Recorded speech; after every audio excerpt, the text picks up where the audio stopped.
బా నిన్న తీన్మార్ పంచాంగం లేకుంటే తప్పకుండా చెప్పాల్సి ఉండే ఈ వార్త. చా మంచి వార్తను ఇంత లేటుగా చెప్పాల్సి వస్తుంది. కానీ నాకు నచ్చిందిలా వీళ్ళు చేసిన పని. ఇది మత సామరస్యం అంటే, కలిసిమెలిసి జీవించుడంటే.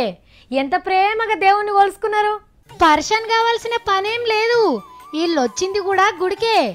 కడప ఎంకన్నను గొలుస్తందుకు వచ్చిండ్రు. ఎంకన్న స్వామి ఇలా కల్లుడైతాడట.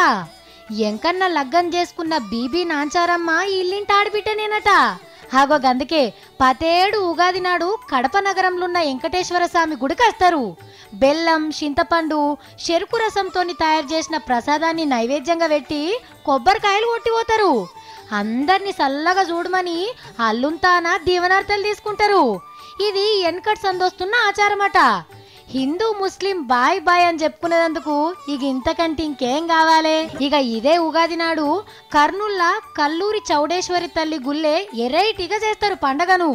గుడి చుట్టూ బురద మట్టి పోస్తారు. ఆ బురదలు ఆడుకుంటా పాడుకుంటా ఎడ్ల బండ్లను తిప్పుతారు.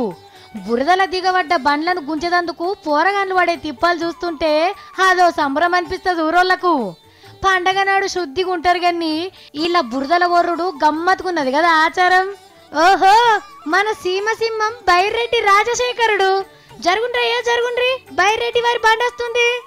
బురద బండి మీద కూడా సెపరేట్ రాయలసీమ జెండా కట్టిండు. ఏహే నువ్వు సూపర్ సారు.